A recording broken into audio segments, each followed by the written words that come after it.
lagu lama saudara, barangkali masih ada yang banyak yang ingat.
Sepertinya saat ini banyak penuai yang terjadi di mana-mana bahwa yang lain pada masa itu dalam kita.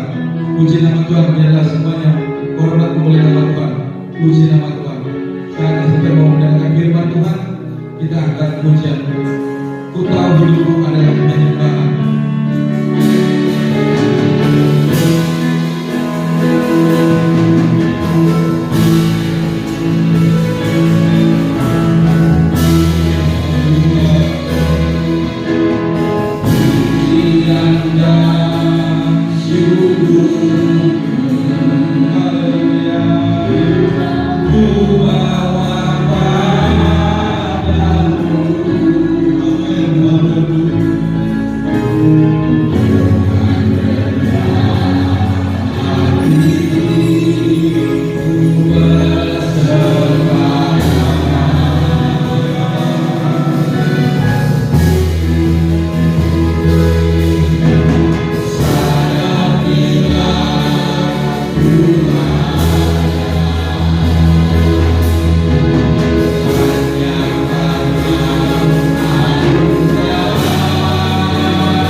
Ibu sebelum dipimpin dalam doa.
Kami sangat mencintai Tuhan.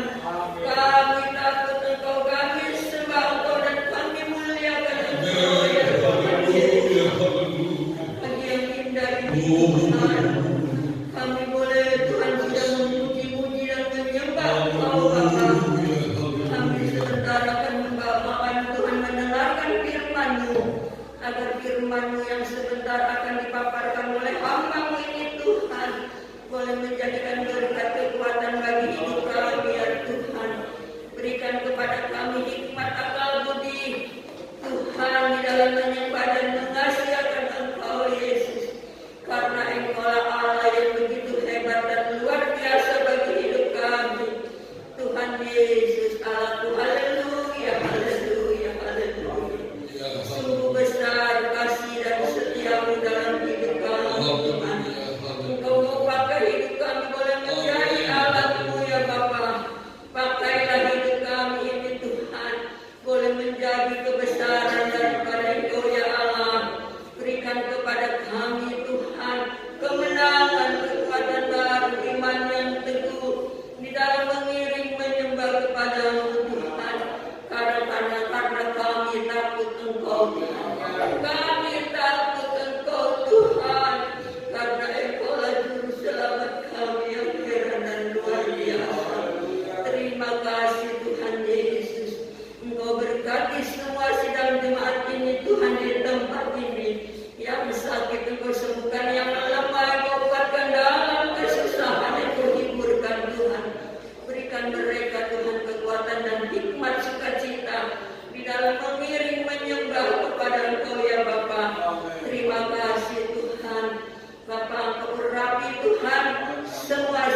Haleluya, haleluya.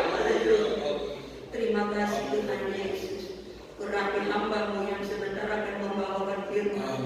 Kuatkan mereka ya Tuhan. Berikan hikmat akal budi. Kami menerimanya dengan baik. Kami serahkan semuanya Bapa. Di dalam nama Tuhan Yesus. Haleluya, haleluya. Amin. Haleluya. Puji Tuhan, kita bersyukur kembali pagi hari ini kita ada di dalam rumah Tuhan. Kita sudah memuji, menyembah, mengagungkan namanya, dan saatnya kita mau mendengar firman Tuhan. Di dalam Injil Matius pasal 15, Injil Matius pasal 15, kita akan baca ayat 21 sampai 28. Injil Matius 15 ayatnya yang ke-21, kita akan bergantian membaca ayat ini. Saya mulai dalam ayat 21, kita bergantian sampai ayat 28. Saya mulai ayat 21. Lalu Yesus pergi dari situ dan menyingkir ke daerah Tirus dan Sidon. Ayat 22.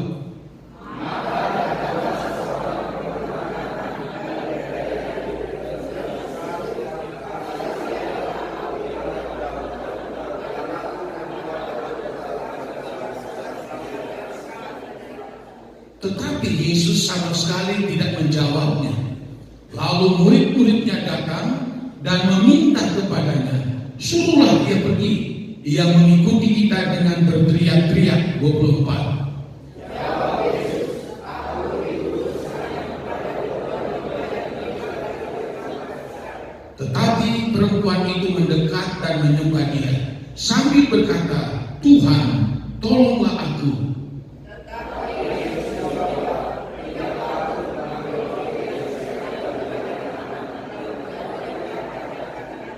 Kata perempuan itu, benar Tuhan, namun anjing itu makan remah-remah yang jatuh dari meja tuannya. 28, 2, 3.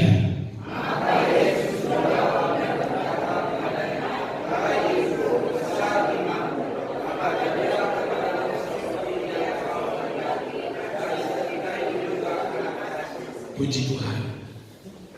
Kita masih ingat firman Allah 2 minggu yang lalu mengenai orang benar akan hidup oleh iman. Bagaimana seorang janda mengimani firman Tuhan, bagaimana Yosua mengimani firman Allah, bagaimana seorang perwira Kapernaum mengimani akan firman Allah, sehingga Tuhan memuji iman yang ada pada mereka.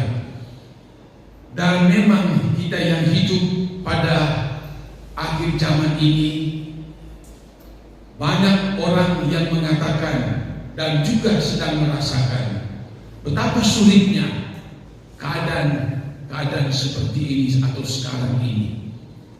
Nah, saudara-saudara, maka itulah sebabnya ini adalah suatu kesempatan yang baik bagi kita untuk kita akan bisa mendapatkan iman, untuk bisa mampu mengatasi situasi yang sulit sekalipun, yang mungkin bagi manusia tidak mungkin, tapi bagi Allah itu pasti. Asal kita memiliki iman, bukan hanya sekedar iman, tetapi kita memiliki iman yang dapat membuat mujizat dari Tuhan, iman yang menggugah hati dari Tuhan, lalu menolong dan memberkati. Maka itulah sebabnya saya sudah berulang-ulang kali membaca sejarah atau peristiwa ini.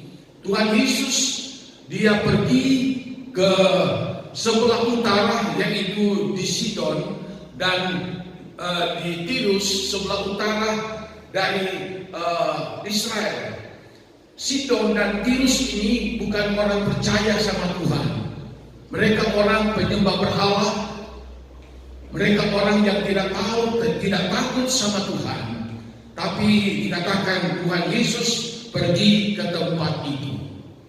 Lalu setelah sampai di tempat itu, ada seorang wanita datang kepada Yesus dan berseru, "Kasihanilah aku ya Tuhan, anak Daud, karena anakku perempuan kerasukan setan dan sangat menderita." Wanita ini datang dengan membawa keluhan dan minta pertolongan dari Tuhan Yesus. Sebab ada dua masalah besar yang dihadapi oleh anak ibu ini. Pertama, anak ibu ini dirasuk oleh setan. Artinya hidup anak ini dikendalikan oleh setan. Dari hari ke hari dia dikendalikan oleh setan. Dan yang kedua, fisiknya ikut menderita. Dalam terjemahan lain, anaknya ini dalam keadaan sakit parah dan sedang menuju kepada kematian. Ibu ini datang kepada Yesus dan minta tolong kepada Tuhan Yesus. Mungkin baru kali pertama itu dia melihat Yesus, tetapi muncul iman yang ada pada ibu ini. Orang lain tidak dapat menolong. Dukun begitu banyak yang ada di Tirus dan di Sidon tidak bisa mampu mengeluarkan roh jahat yang ada pada anaknya, dan tidak dapat menyembuhkan sakit penyakit daripada anaknya. Dia datang kepada Yesus, minta pertolongan kepada Tuhan Yesus. Tetapi Yesus sama sekali tidak menjawabnya. Ini pertama. Ada 4 hal penting yang saya pelajari di dalam peristiwa ayat ini, yang sekiranya kita mengikutinya, lalu kita akan temukan, oh beginilah cara Tuhan. Kalau kita memiliki iman seperti ibu ini, maka Tuhan yang sama juga pasti akan menolong kita, yang akan mengeluarkan kita dari situasi yang sulit sekalipun. Dan kita lihat kepada ibu ini, waktu dia datang kepada Tuhan Yesus, dia berseru, dia minta pertolongan Tuhan. Tuhan, tolonglah anakku dirasuk setan dan dalam keadaan sakit dengan sangat menderita. Itu yang dia katakan kepada Yesus waktu datang kepada Yesus. Tapi firman Allah ini mengatakan, tetapi Yesus tidak menjawabnya. Yesus tidak menjawab. Lalu apakah wanita ini setelah dia datang berjumpa dengan Yesus, dia berseru-seru minta pertolongan untuk menjamah, menolong, menyembuhkan anaknya. Lalu Yesus tidak memberikan jawaban. Bisa saja ibu ini berkata, wow, aku sudah datang minta pertolongan. Katanya engkau berkuasa. Tapi kenapa engkau diam saja? Engkau tidak memberikan respon kepada apa yang saya minta kepadamu. Wajarnya orang yang tidak diberikan jawaban, bisa saja ini ibu ini, sudahlah. Ternyata dia tidak menjawab aku, apalagi menolong. Sudah, aku pulang saja. Percuma aku datang berjumpa dengan dia. Tapi kita baca di dalam ayat ini, dia tidak tersinggung pada waktu Tuhan Yesus tidak menjawab permohonan daripada ibu. Ini pelajaran yang sangat penting untuk kita miliki sebagai orang yang percaya sama Tuhan. Meskipun ibu ini untuk pertama kali berjumpa dengan Tuhan, tapi dia tidak putus asa. Dia tahu, aku sudah katakan kepada Tuhan, aku sudah kemukakan kepada Tuhan mengenai keluhanku, aku sudah minta pertolongan. Entahkah engkau akan menjawab? Yang penting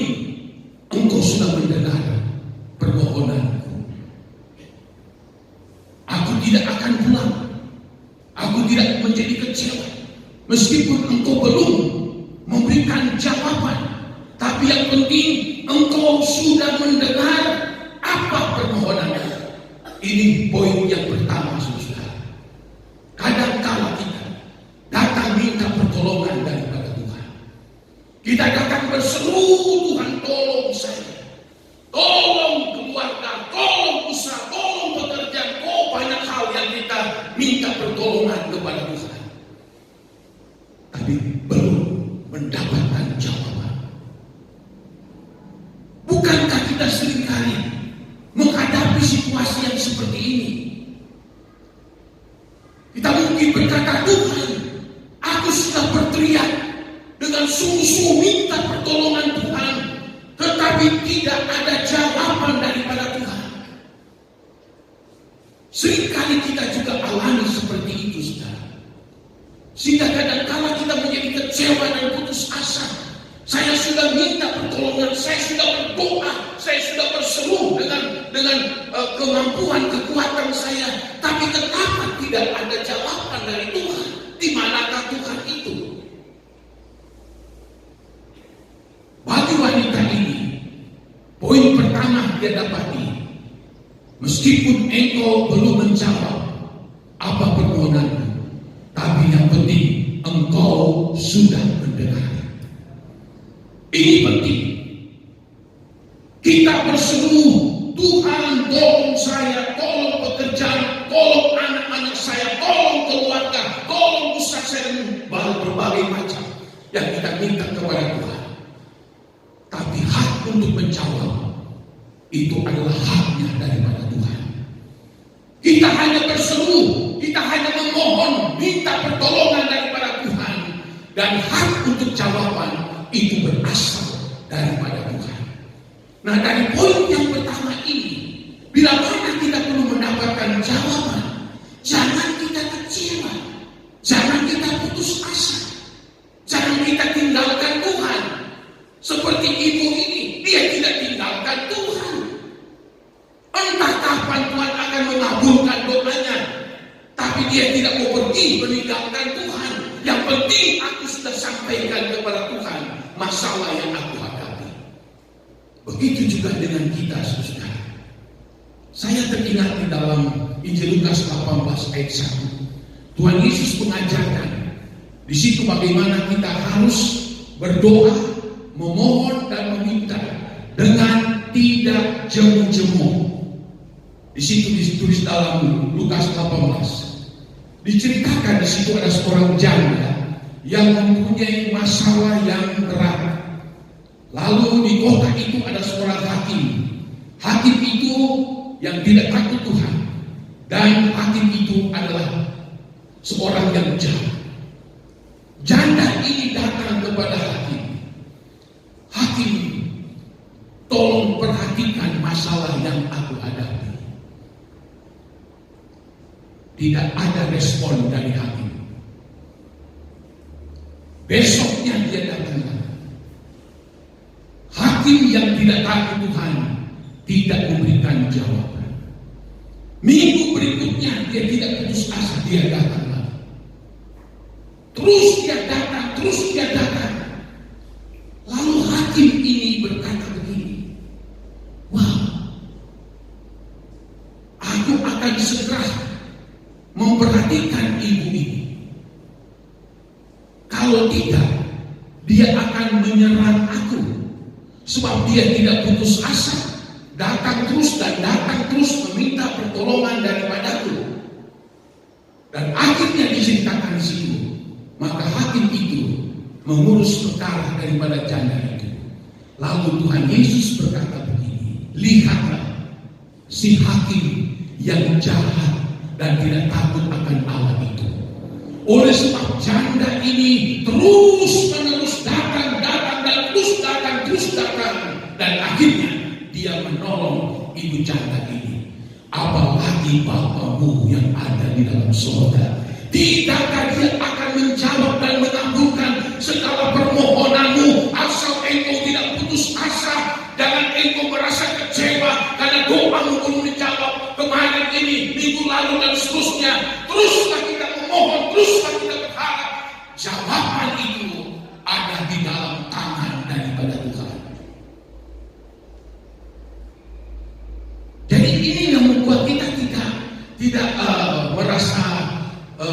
kecewa dalam mengiring Tuhan, biar saja, ungkapkan saja semua segala permohonan, keluhan.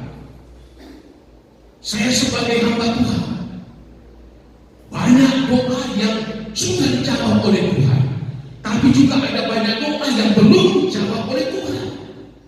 Yaitu terserah Tuhan. Kalau Tuhan waktunya menolong, menjawab, ya puji Tuhan.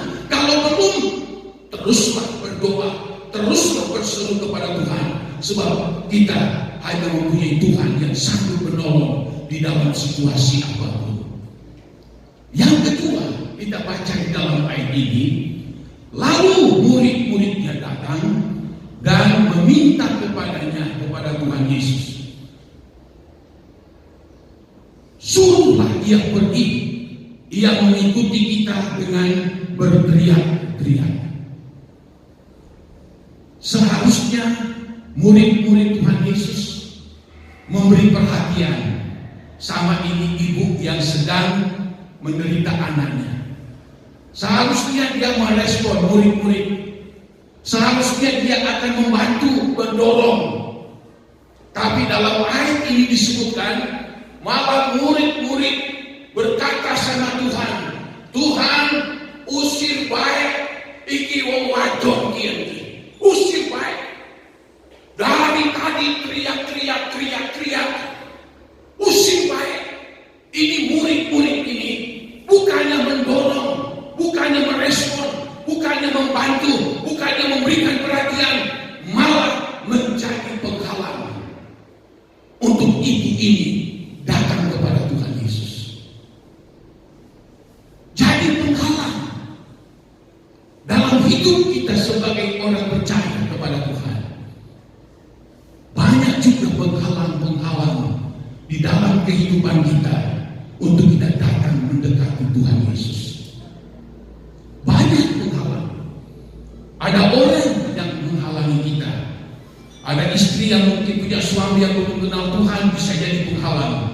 Ada saudara atau famili yang mungkin tidak seiman dengan kita, bisa mereka menjadi penghalang. Seperti banyak kesaksian dari jemaat beberapa di sini. Menjadi penghalang untuk kita tidak bisa datang mendekat kepada Tuhan Yesus.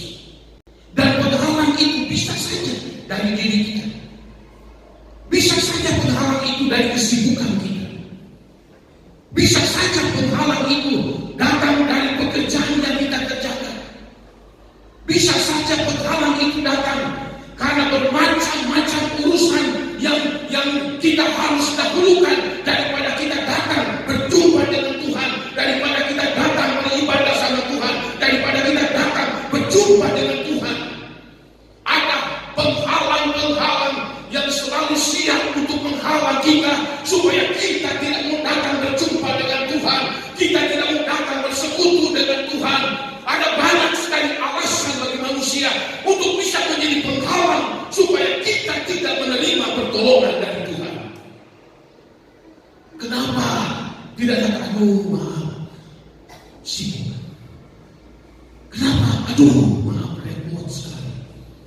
Maaf karena ada sesuatu yang harus diurus. Maaf karena ini, karena itu dan lain sebagainya. Ini penghalang. Apakah ibu ini setelah dia itu mendengar murid-murid berkata, usir baik, dia hanya mengganggu kita saja, berteriak-teriak. Murid-murid 12. Bayangin, Yesus tidak jawab, plus murid-murid tidak memberi respon. Lawan satu ibu yang sedang dalam keadaan susah. Apa melihat mayoritas yang banyak itu mengusir dia? Tidak boleh untuk datang mendekati Yesus. Tidak boleh untuk berseru. Tidak boleh untuk datang memohon kepada Yesus. Suruh pergi saja. Apakah si ibu melihat mayoritas orang yang mengusir dia patah semangat? Tidak. Penghalang-penghalang yang ditemukan oleh ibu ini, dia terobos. Andai kata ada 2 kali 12 orang sekalipun, melebihi dari berapapun, ayo kamu usir saya. Tidak, aku akan tetap datang kepada Yesus. Ini bentuk iman. Dia tidak takut kepada manusia. Dia tidak takut malu dengan perkataan murid-murid Tuhan Yesus yang menyuruh dia untuk diusir. Tebal muka juga si ibu ini. Tetapi tebal muka bukan tebal muka biasa. Bukan tebal muka negatif, tapi tebal muka positif. Apapun yang kamu perlakukan bagiku, yang penting aku datang kepada Yesus. Dan aku hanya minta pertolongan kepada dia. Sebab hanya Tuhan Yesus saja yang sanggup menolong anakku. Kamu tidak tahu urusanku. Anakku setiap hari berteriak-teriak, dikuasai oleh iblis. Dia membanting anak ini ke kiri ke kanan. Dia sangat menderita. Kamu memang tidak tahu. Aku yang alami penderitaan itu. Itulah yang membuat ibu ini tegar. Meskipun 12 murid mau mengusir dia, dia tetap tegar. Dia tahu dia punya iman kepada seorang yang namanya Yesus Kristus. Aku tidak bisa dikalahkan oleh kalian. Aku butuh Yesus. Ini iman yang bukan sembarang iman, saudara.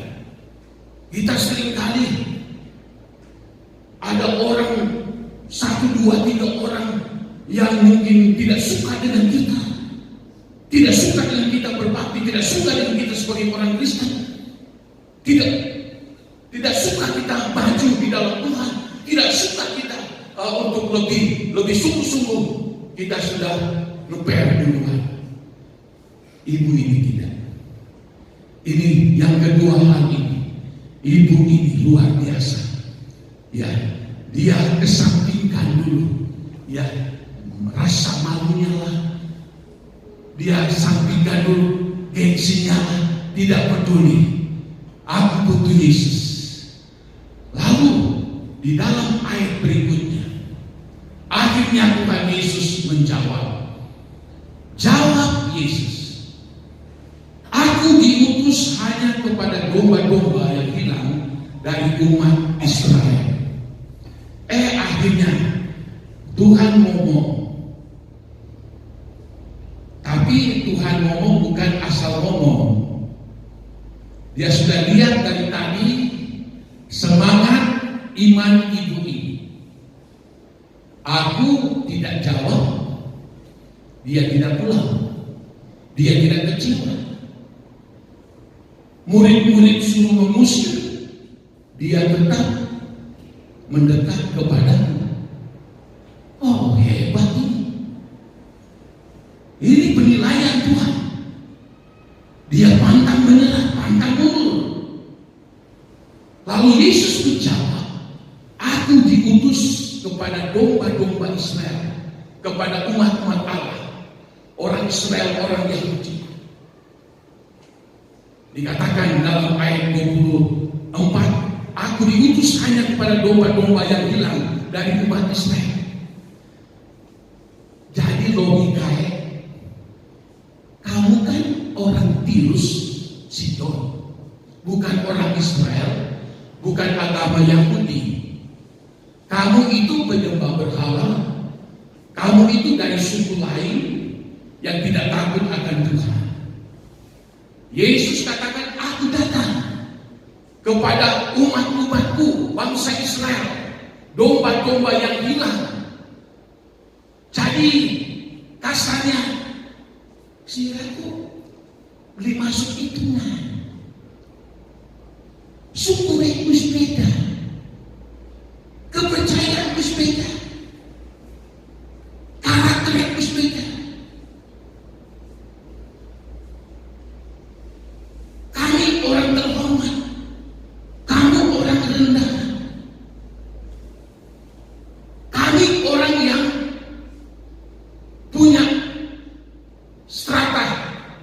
apa istilahnya itu? Kalau di India, kasta kami tinggi, kasta istirahat ada di bawah. Saya diutus untuk umat-umatku. Kalau si perempuan ini waktu mendengar perkataan Tuhan, wah, berarti kita beli mancing hitungan. Kita mau Tirus Sidon, kita bangsa Sidon, bangsa yang tidak takut akan Tuhan, orang kelas rendahan. Kalau dia mendengar itu, bisa aja dia tersinggung. Ya, dia bisa tersinggung. Sebab waktu ini sudah masuk lebih kepada harga diri daripada itu ini. Bahwa aku diutus bukan kepadamu, Bu. Aku hanya diutus kepada bangsa Israel, umat-umat Tuhan. Kelasmu beda dengan kelas kami. Engkau orang rendahan. Engkau orang mungkin juga orang miskin. Sedangkan kami begini begitu dan sebagainya. Apa dia mundur? Apa dia putus asa? Apa dia berkata, oh apa? Wis tekan pertama orang dijawab. Kalau murid-murid malah musik, keteluk, kita mancing hitungan. Wis balik-balik. Apa dia pulang? Tidak. Luar biasa iman daripada ibu ini. Sudah 3 kali ujian yang berat dia hadapi. Dia pantang mundur, pantang menyerah. Lalu malah dikatakan di dalam ayat yang ke-25, tetapi perempuan itu mendekat dan menyembah dia sambil berkata, Tuhan tolonglah aku. Dia bukan lari, dia bukan pergi dengan air mata penyesalan, dia bukan pergi dengan air mata ketersinggungan, dia bukan pergi dengan kecewa karena sudah 3 kali dia diperlakukan dengan tidak baik seperti ini. Wajar kalau dia pergi, wajar dia tinggalkan Tuhan Yesus.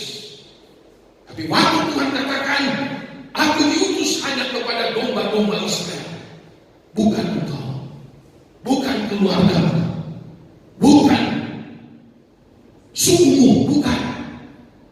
Apa yang dilakukan ibu ini? Malah dia itu datang menyembah, sujud di hadapan Tuhan. Hebat, saudara. Waktu saya renungkan ayat ini, 3 kali tantangan yang begitu menusuk hati, bukan membuat dia akan lari terbirit-birit, lalu mulai ngumpat sana sini. Dia tidak lakukan itu. Pertama tidak dijawab, kedua aku diusir, sekarang ini aku tidak diperhitungkan. Wis balik baik percuma. Tapi malah dia datang mendekati Yesus. Dalam ayat yang lain disebutkan, dia jatuh dan tersungkur di kaki Tuhan dan dia menyembah Tuhan.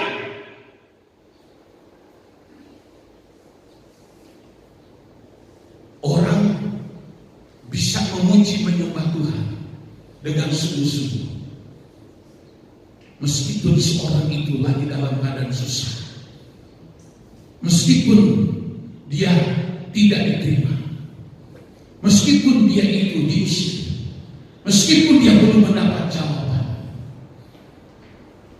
tidak membuat ibu ini menyerah, tapi dia malah datang sujud menyembah kepada Yesus. Ini tindakan wanita ini begitu luar biasa. Orang lain barangkali cuma 1 ujian, wes tinggalkan Tuhan, tidak peduli. 2 kali, apalagi. Ketiga, apalagi, buat apa saya ke gereja? Buat apa saya memuji menyembah Tuhan? Buat apa? Tapi wanita ini dia datang, dia sujud dan dia menyembah Tuhan. Hebat, saudara. Ini memberikan pelajaran bagi saya dan saudara. Apapun situasi yang kita hadapi, apapun persoalan, seberat apapun yang kita hadapi, solusinya bukan kita kecil, bukan kita putus asa, bukan kita menyayangi diri sendiri, tetapi solusi yang tepat datang kepada Tuhan, sujud dan menyembah kepada Dia.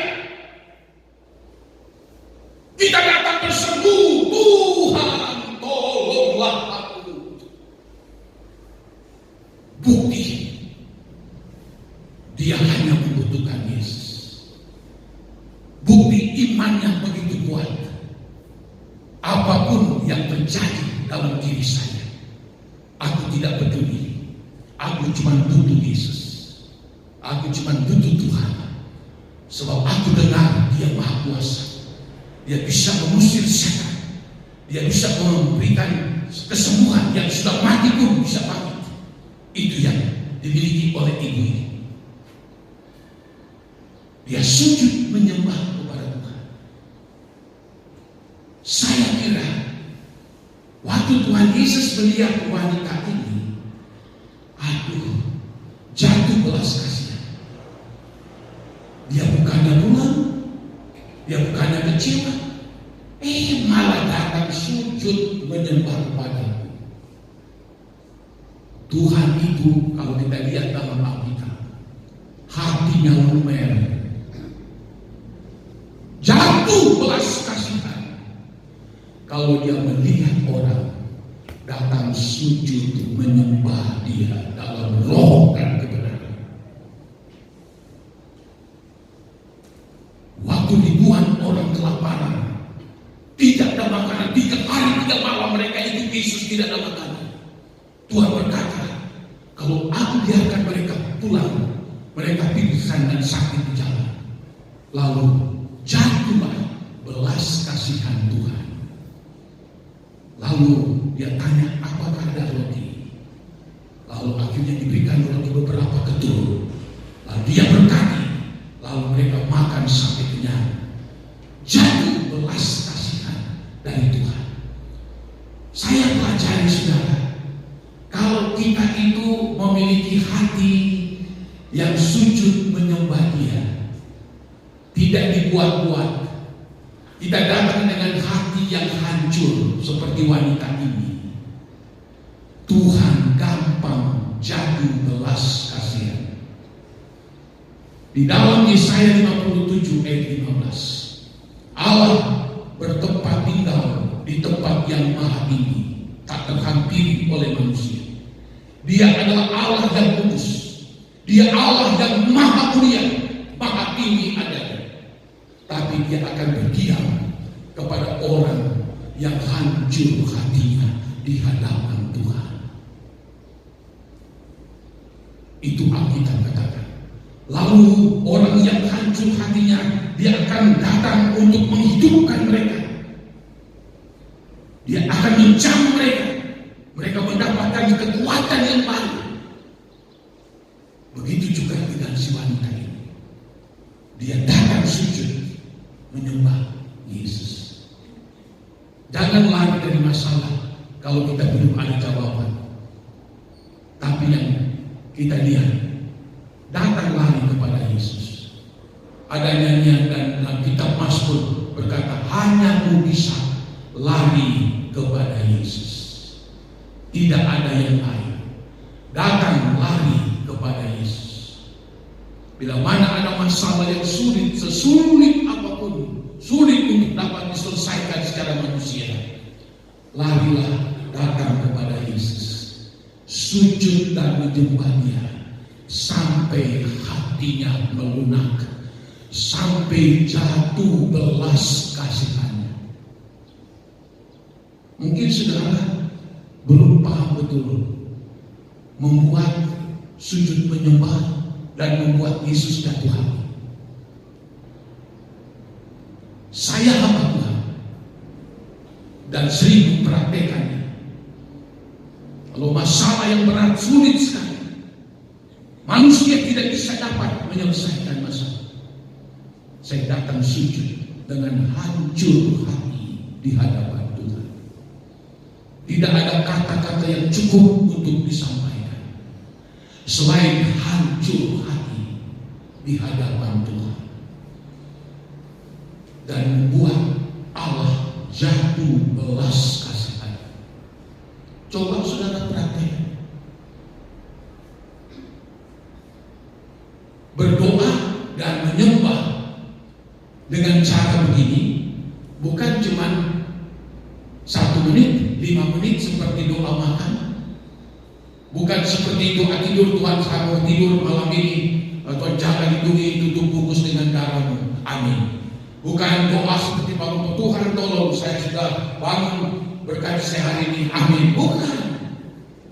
Sujud menyembah, memberikan hatimu, memberikan jiwamu, tubuh jiwa roh kita datang sujud menyembah Tuhan. Seperti wanita ini, dia sudah tidak berdaya sama sekali, anaknya tinggal menunggu kematian, makanya dia datang dengan sujud menyembah kepada Tuhan sampai jatuh belas kasihan daripada Tuhan. Ini imannya daripada ibu ini, iman yang bisa membuat Allah jatuh belas kasihan. Itu iman yang spektakuler.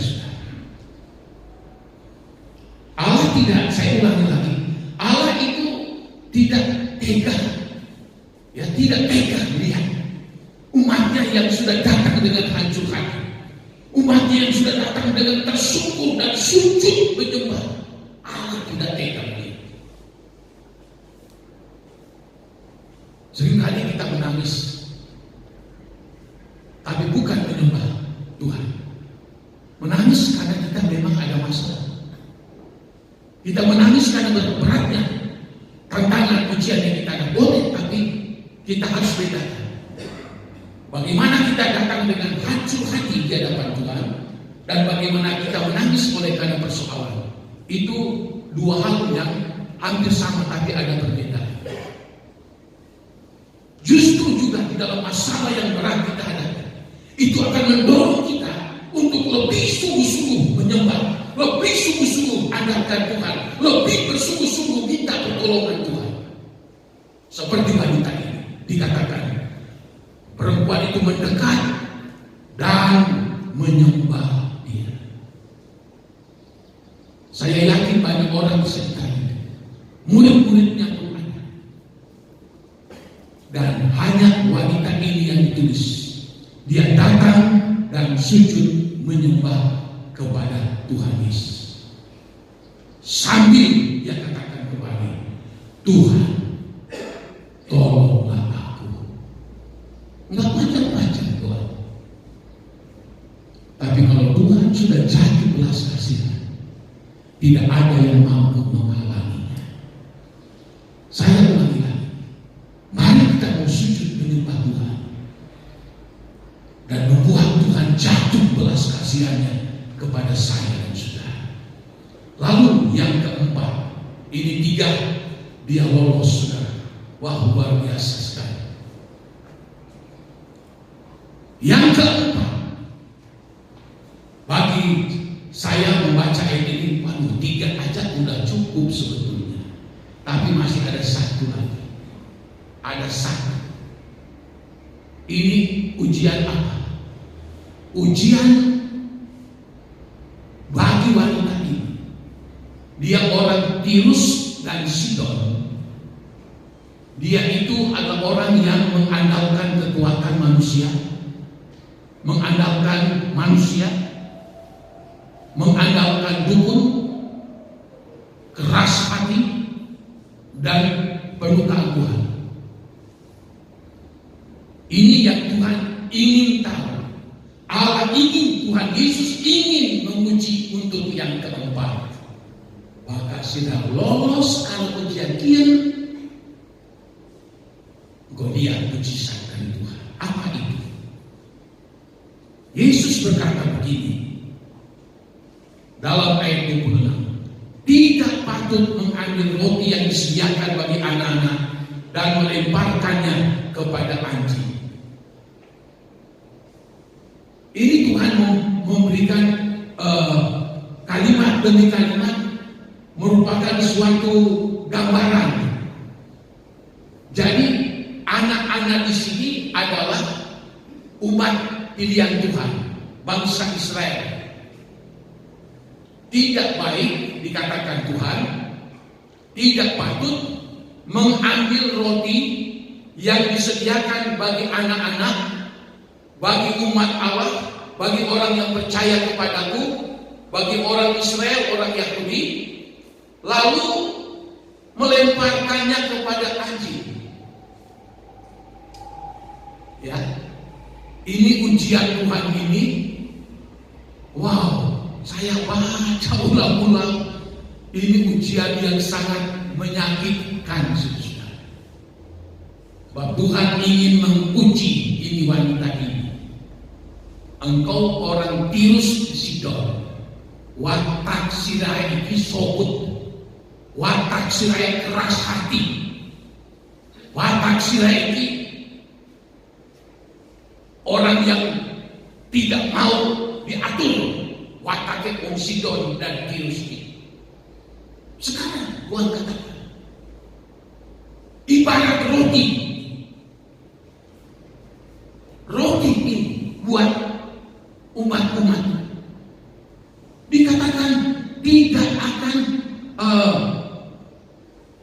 tidak patut mengambil roti yang disediakan bagi anak-anak dan melemparkannya kepada anjing.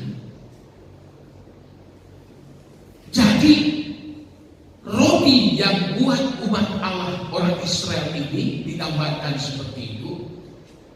Tidak patut bila mana roti itu nanti akan dilemparkan kepada anjing. Ternyata wanita ini cerdas dalam berpikir, feelingnya begitu kuat. Dia dapat mengartikan apa maksud dari Tuhan. Dia tahu ini, apa kata-kata Tuhan memang menyakitkan untuk dia. Seolah-olah dia ini pada baik kalau kiri. Ini saudara, saya ulang-ulang baca. Orang saja pernah berapa kali kalau orang berantem sering, lagi emosi. Kenapa? Muncul kata-kata babi siraku, kirik siraku. Orang kalau sudah dibilang kirik tidak terima, saudara. Emangnya aku kirik apa? Kalau sudah disebutin kirik itu terhina seperti itu, tidak dihargai seperti itu. Ini perempuan ini dikatakan seperti itu, tapi halus secara Tuhan. Ini roti ini tidak pantas. Roti itu harus dilemparkan ning kiri. Wanita ini tahu yang dimaksudkan oleh Tuhan. Anjing itu siapa? Dia peka. Dia tahu. Apa dia ngamuk? Apa yang kita kiri? Mestinya dia marah. Mestinya dia tersinggung. Harga diri ini sudah dicapik-capik.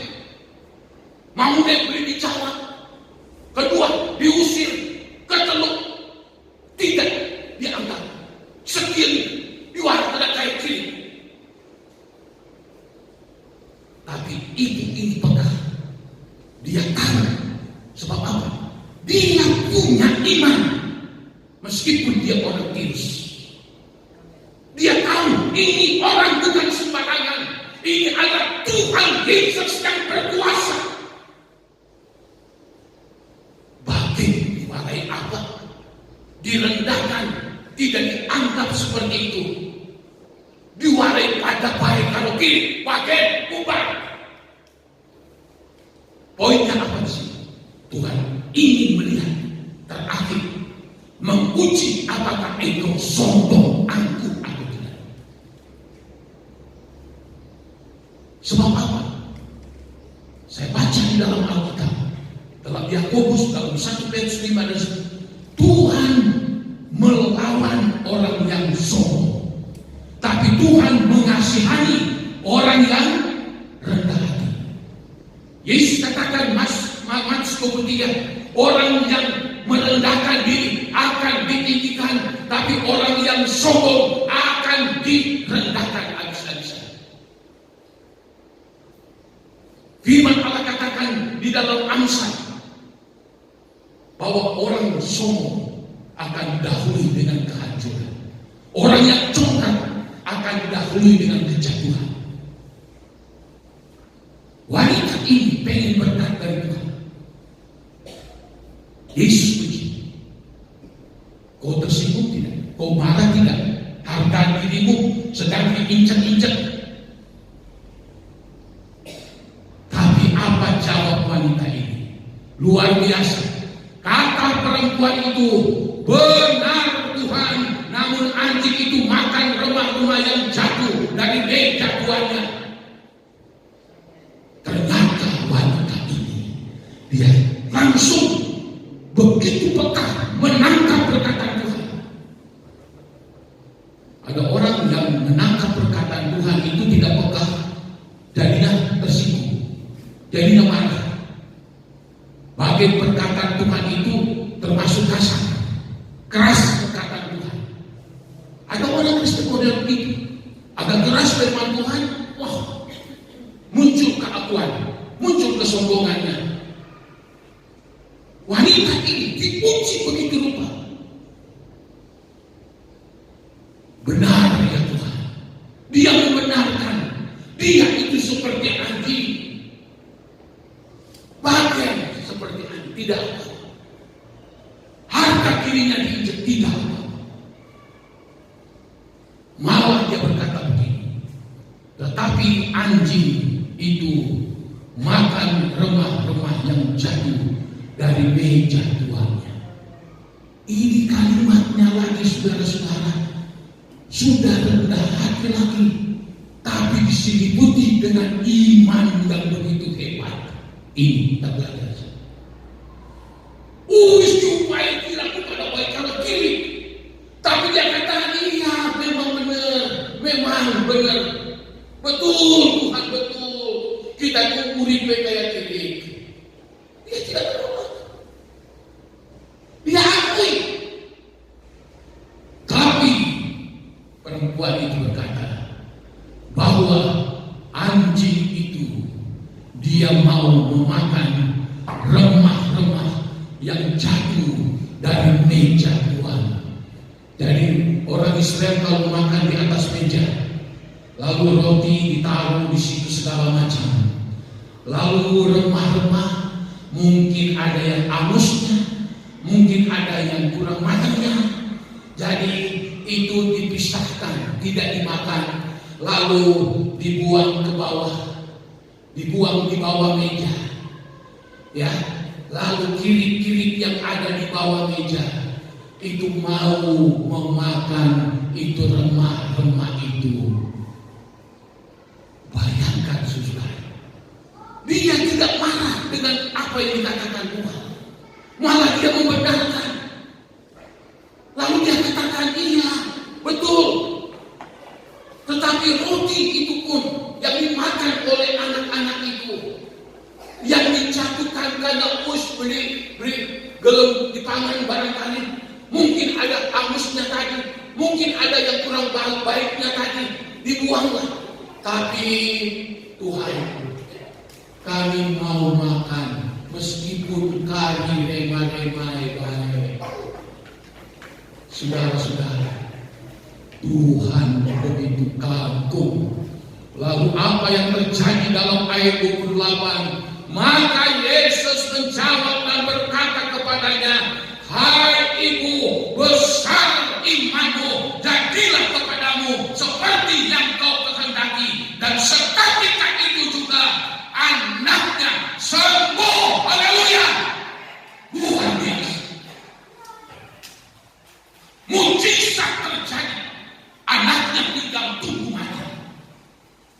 penting dia mati secara baik, mati dirasuki setan, tubuhnya menderita.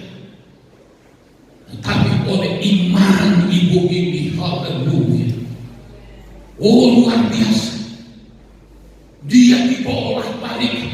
Oh, diuji 4 ujian yang datang.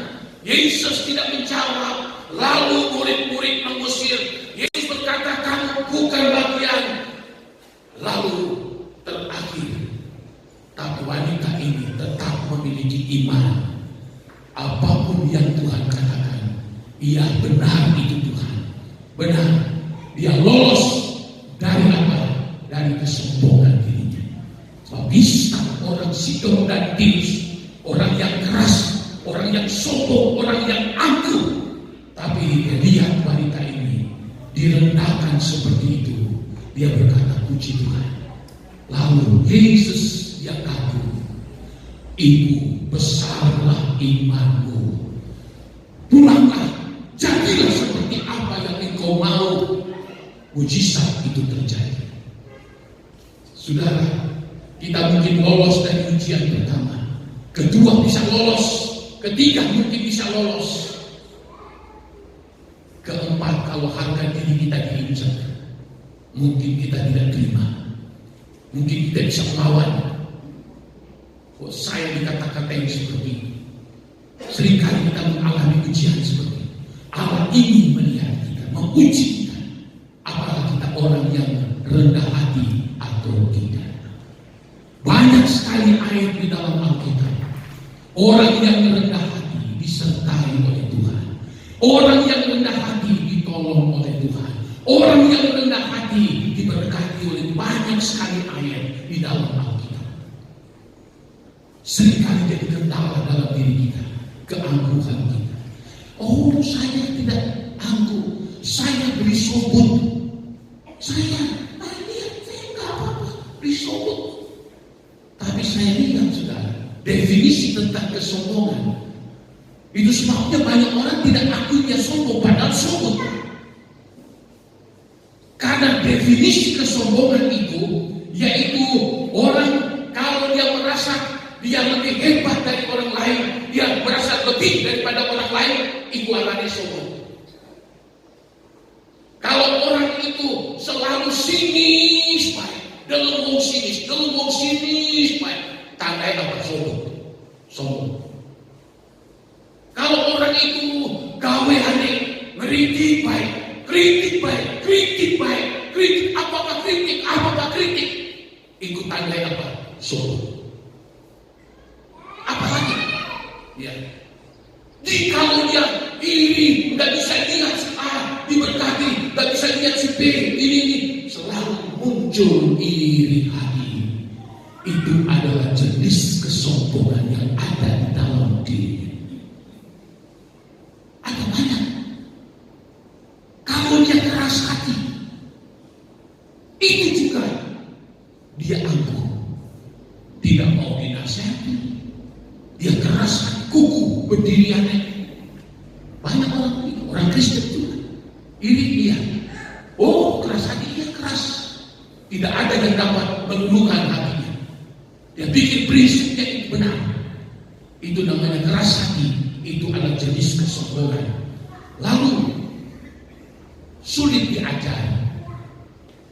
Diajar begini, orang terima. Dia ajar begini, tidak mau terima. Itu namanya sobut. Apalagi definisi kesombongan? Tidak sabar. Tidak sabar. Ini orang tidak sabar ini. Orang itu berarti orang ini sombong. Oh, saya habis sombong saya. Tapi wataknya tidak sabar. Ini sombong. Oh, ada lagi. Ya. Mudah tersinggung. Tidak boleh ada sedikit aja. Oh, mudah tersinggung. Oh, tersinggung sekali. Itu tandanya dia ada roh kesombongan. Ya, lalu dia itu ada akar baik. Akar baik juga itu bentuk kesombongan. Lalu juga ya berlebihan mengasihi diri sendiri. Itu bentuk kesombongan. Ada lagi beberapa. Nah, ini orang bersembunyi di satu sisi. Oh, kita disebut apa yang saya sombongkan. Saya tidak sombong, saya tidak angkuh.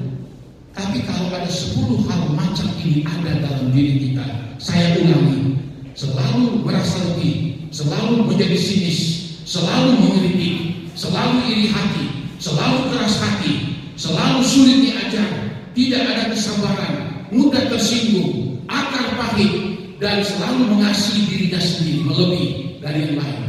Itu bukti bahwa kita masih semua.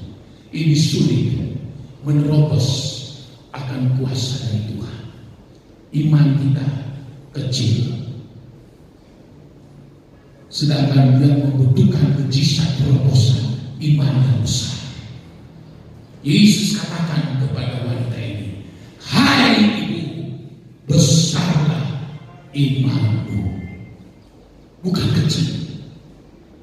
Mari kita 4 ujian ini penting. Kalau kita ingin melihat terobosan mujizat Allah terjadi dalam pribadi kita, keluarga kita, usaha pekerjaan kita, apapun kita butuh mujizat. Mari kita belajar kepada ibu ini 4 hal. Dan terakhir diuji tentang kesombongan dan keangkuhan. Dan ternyata ibu ini lolos. Dan Tuhan mengartikan semua perjuangan ibu ini adalah imanmu begitu besar. Jadi jawaban Tuhan, mujizat Allah itu tergantung kita. Dia ada di depan pintu. Tapi bagaimana kita bisa mengkampanye? Dan kita sudah ikuti firman Allah ini. Dan kalau kita patuhi apa yang diajarkan oleh Tuhan Yesus ini, kita akan lihat meskipun dunia ini akan bertambah sulit, kesukaran, kesulitan, masalah ekonomi, keuangan, sebagainya, tetapi firman Allah berkata, orang benar akan hidup oleh iman kepada Allah. Amin. Haleluya. Kita berdiri sama-sama, kita nyanyikan satunya. Saat buta melihat jalanmu, saat buta mengerti rencanamu, aku tetap memegang janjimu.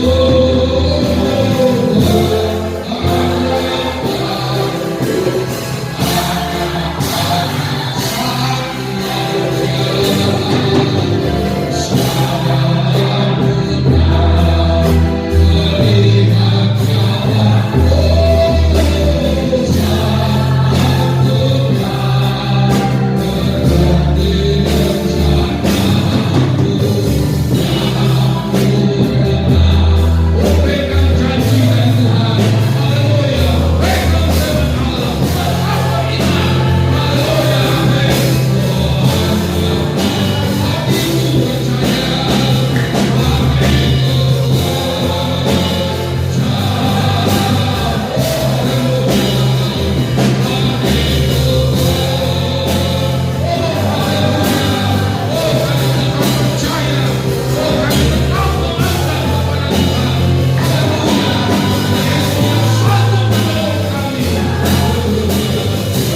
percaya Tuhan, ajar kami anak-anakmu, supaya kami boleh terus bersabar di dalam iman yang besar dan kepercayaan Tuhan.